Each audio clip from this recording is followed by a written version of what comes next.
I'm Matthew Hopkins. A little bit about me. I'm probably better known as Son of a Tech, which is a YouTube channel that covers cryptocurrency mining, specifically primarily around GPU mining and CPU mining. The reason I got into that is because I had a YouTube channel that covered tech and basically did video game benchmarks and that sort of thing. And around 2016, I was doing a review video over the GTX 1060 and the RX 470.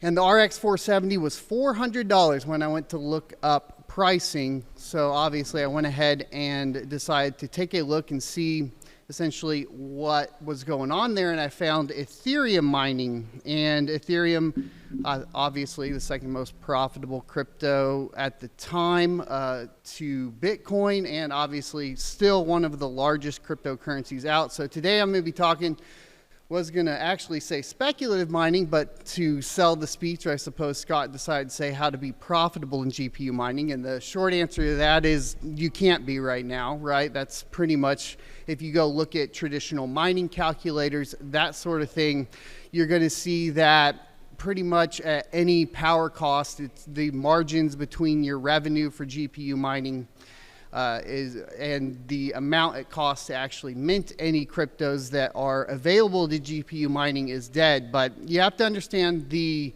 actual history of cryptocurrency mining to be able to get to the point of understanding where the place in the market is for GPU mining and how to stay profitable. Now, the reason it became unprofitable, to give you a little background, was on September 15th of 2022, Ethereum moved to proof of stake, which meant that they were no longer on a proof of work algorithm. So GPUs lost their footing in the market as being a profitable option for mining. And before that, pretty much a majority of GPUs were mining on Ethereum. And that move to proof of stake, there was a lot of GPUs left around with nowhere to go. Initially, people thought they were going to go to a project called Ergo, which I actually have some stickers here for you guys if you want to pull them up and grab some afterwards.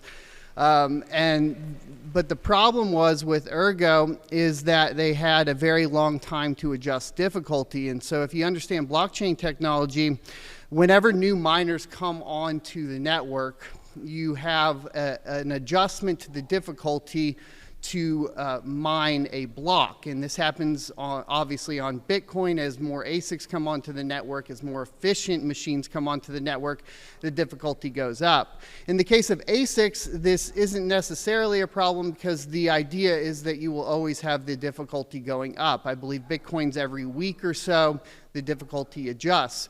Well, if you have a long difficulty change or window, what can happen, and what happened in the case of Ergo, is a bunch of people hopped onto the network coming off of Ethereum, and unfortunately that chain became too difficult and made it very unprofitable for GPU miners. And this is an important story because what ended up happening is a lot of the GPU miners came off of the network, and when they came off of the network, the difficulty didn't adjust back down.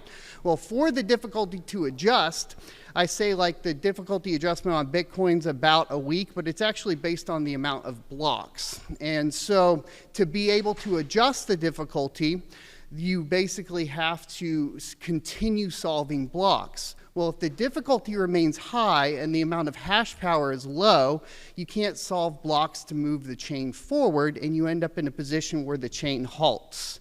And so a lot of smaller cryptocurrencies can have this problem because when they become unprofitable and a large amount of hash rate comes off of the network, well, you're not going to get to the next block. And the reason why this story is important is because this is what made me find the opportunities outside of the traditional mining calculators for GPUs and move to something called speculative mining. And I ended up mining a project that is now on ASICs called Caspa. The reason that's important is because GPU miners have a specific position in the cryptocurrency market. Even within Bitcoin itself, you had a position and a point in time when GPUs were basically providing security to the market. So obviously I'm going to probably be one of the only shitcoiners here as far as talking about alternative cryptocurrencies, but that's the place in the market where GPUs have essentially a purpose. And I think that's important to understand if you are running GPUs right now, because essentially you aren't going to be able to be in the good old days where you can go to what to mine or hashrate.no, pick the most profitable coin and then move over to it. You really have to think outside of the box. So the other thing that happened with GPU mining is that during the last bull run time frame in 2021 and the profitability of Ethereum, it drove the prices of GPUs through the roof. And this was even at the retail point too, coming from the manufacturers themselves, the prices went up. And I think this is important to understand because now the prices haven't come back down on GPUs from the retail perspective. Yes, you can go buy a bunch of used GPUs from old farms, but the problem with that is they've been, run hard and put up wet. You have a lot of repair to put into them, and they don't have a competitive core clock for mining in the position that they're most profitable right now. And so to give you an idea of the differences there, with mining algorithms, you essentially have two different types of algorithms, either core intensive, which is going to end up always inevitably being for ASICs, and then you have memory intensive, which was originally used to basically make it difficult for ASICs to come onto the network because it required a certain amount of information to be stored on the GPU itself. And so this is important because memory takes basically takes a long time to develop new memory. So you go from DDR3 to DDR4, and the time frame for that technology to move forward is a few years, whereas the time frame for the technology of core clock and core performance is a lot shorter. And that means that essentially if you were going to say, let's say Ethereum was still around and available, or there was a memory intensive ASIC resistant cryptocurrency that was available, the GPUs would still be viable that are used. But because we are moving into a position of basically serving a market that eventually moves into ASICs, the core intensive algorithms are more beneficial. And this means that as a GPU miner, you need to be upgrading your equipment similarly to how the ASIC market upgrades, meaning you need the latest generations of GPUs to be competitive.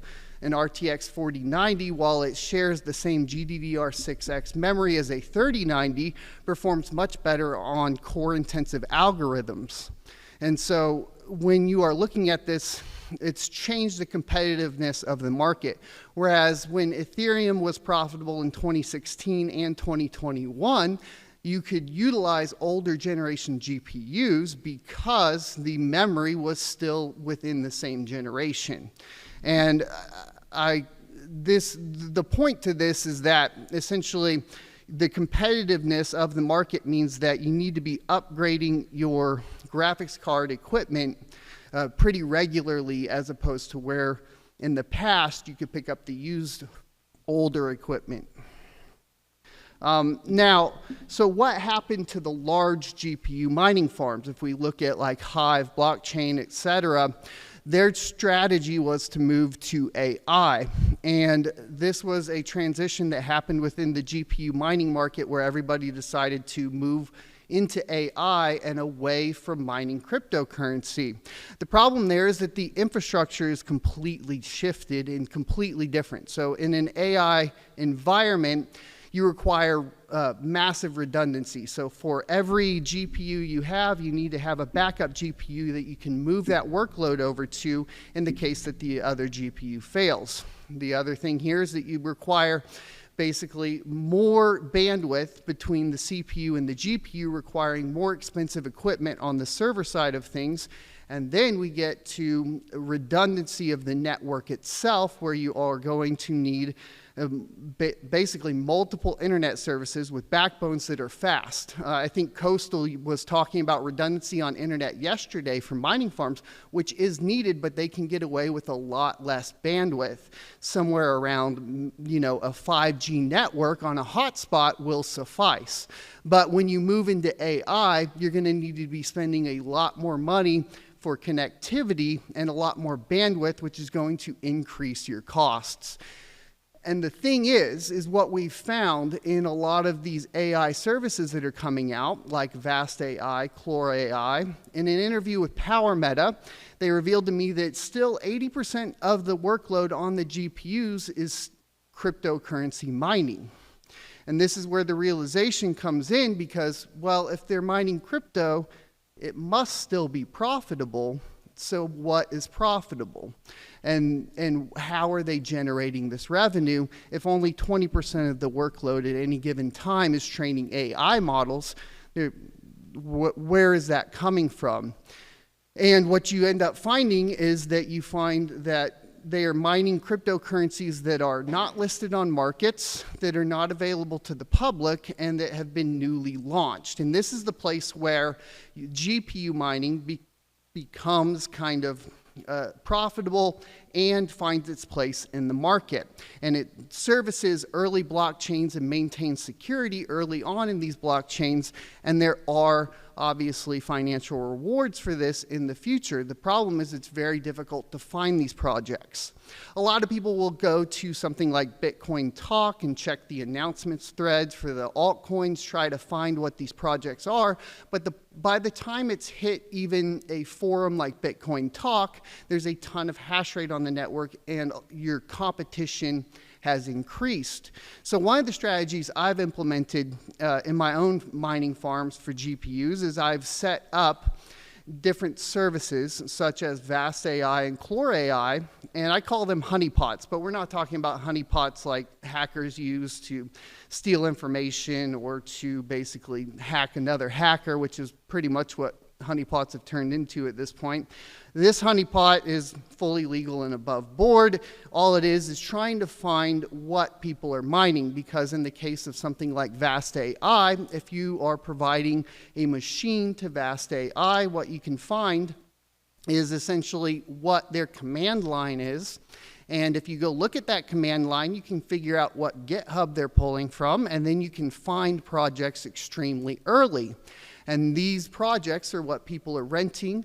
It means that there's money behind it because there's people that are interested. In a lot of cases, you'll find developers that are renting to mine their own cryptocurrency before that currency has ever been listed or talked about anywhere. And it's pretty amazing. It's a really good strategy and where I've found a lot of my projects. Now, some people are starting to figure this out, and it's getting a little crazy. The competition is definitely increasing, and I've noticed a huge resurgence in the GPU mining market, a lot more interest in it, especially at the home level. Because I'll give you an example.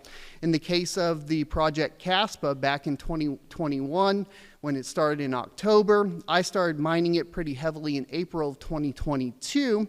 I didn't put my full farm on there initially. I had done a test, and thanks to the guys at Coastal again, I got some P106s, and this was a story we were talking about earlier. I think they provided me like 6. I think I had another like 6 or something around those lines, but I think I had a total of about 12 of them in a rig. I was able to mine 1 million Caspa for about $150 worth of power. And to give you an idea of what that relates to now even is, Caspa sitting at around 16 cents. So, you have a return of the cost of used GPUs, which at the time, I think those were 25 to 50 bucks a pop, somewhere around there. You then add in the power cost of $150, and it's a viable option for you to hedge even from your home, right? And then you have this investment. The benefits to that too is you're learning more about blockchain. difficulty, you're learning about building nodes, and you're understanding the technology as a whole, which adds benefits for you later on when other opportunities arise. Linux command line obviously is going to be important, and yes, this does require a certain amount of technical capabilities that you may need to learn, but this is where the GPUs come into play in the market. It's really around that servicing blockchain from a security perspective early on, before you've developed into, something like an ASIC or even an FPGA or something along those lines. So that's how you find the cryptocurrencies, and that's how you choose what to mine. Another big note about choosing what to mine that I find extremely important is within the cryptocurrency market, there are a ton of new chains being developed every day. And finding the ones that are going to be successful can be extremely difficult. And this means that you do need to have some sort of a semblance about you with moving around GitHub, looking at what are clones and what are not. For anybody that's not aware, a lot of cryptocurrencies are forks of other currencies. You have basically Bitcoin, the big dog, and then a bunch of forks which just copy the code and replace certain aspects of the code, but aren't from the ground up. And so when you're looking for projects that are going to have the highest payoff when we're talking about speculative mining, what you want to be looking for are projects that have been built from the ground up. Or at least have the most amount of new code added to them. You can do this by essentially going to the GitHub, and some of them are very obvious. You'll go to the GitHub, you'll look at the project, and it will say it was forked from boom, and then you can say, okay, well, obviously these two are related, it's a fork. Then you can go through the code and see how much of it was actually changed. It'll typically list what commits have been added, and the more commits, or the more of the code that's novel, has the highest likelihood of being a successful project. Projects that are built from the ground up or have the most new code or the most innovative ideas are the ones that are typically going to be successful. Another thing about that here recently is that a trend has been to eventually move into ASICs. And while I am an anti-ASIC guy because I'm a GPU miner, I do have to admit that what ASIC signal that's extremely important is going to be the amount of capital inflows from the research and development and manufacturing of the ASIC companies, adding in money and value to that particular project. So typically you'll have the highest upside from projects that are going to be focused on eventually having ASICs on the network, and that's just kind of a fact of life at this point. We could get into the idealistic argument of decentralization, consumer available products for mining and all of that, but that's not really what today's talk is about, so I'll kind of skip over that as far as that's concerned. Just an idea when you're looking at what projects to mine. If there are ASICs on the roadmap at some point in the future, that's probably going to be your best bet as far as return on investment goes. There are still opportunities within forked cryptocurrencies. A big thing that's been happening lately are forks of Caspa. The reason there's a lot of forks of Caspa is because it is a novel project that has brought new technologies to the forefront within proof of work mining, along with things like GhostDAG, a very fast blockchain being built on Rust, the programming language. All of these things have basically made it a very popular project. And just like Bitcoin, anytime you have a very popular novel project that's been launched, you're going to have lots of forks of it. I'm not saying don't ever mine forks. In fact, you can be extremely successful in mining forks. You just have to understand that they're going to move a lot quicker. They're going to hit exchanges a lot quicker because the technology is familiar to everybody that works in the exchanges and the pooling and all of that.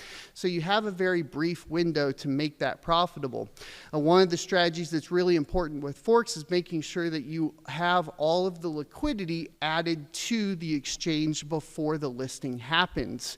And so that brings me to when is the best time to sell these cryptocurrencies, because as a GPU miner, you're not a mine and hold and a community member. And I think from a business perspective, it's important that you understand that your job is to be a liquidity provider to the market. And so if you look at it from that perspective, you will operate in a much better way than being kind of ideologically tied to a single project, and you'll be able to remain profitable, but you're still servicing the network with adding security. So I don't think that there's a conflict of interest there. But the best time to sell typically, especially with forks, is going to be on the day of listing. And what you can do in a lot of cases is the exchanges will open up deposits 24 to 48 hours before the actual listing. And so what you want to look at is making sure you've preloaded the exchange before the date of listing, because the most capital will come into that project on the day of listing. And what you can also do is sell it at a premium, because you can see where the buy or the sell orders are, and put sell orders in yourself at staggered increments to make sure that you trigger those sales on the way down. Because if anybody's ever seen a new launch of a cryptocurrency, it's a big red line going straight down. That big red line, there's been people that have had sales of that crypto all the way down that big red line, and you want to catch as many of those as you possibly can on the way down. And you've provided liquidity to the market, and then you can let it settle out. There are situations in which you will not meet your power cost on day one of listing. That's going to happen. For every single project that's like Caspa that goes from sub-penny to maybe even $1 in the future, there's going to be 99 other forks and other cryptocurrencies that will just continue to go to zero. And you need to try to protect yourself from that at all costs. But if you do end up not selling on day one of listing, obviously, you've become a fan of the project, a community member, and you are going to support that project till the day you die.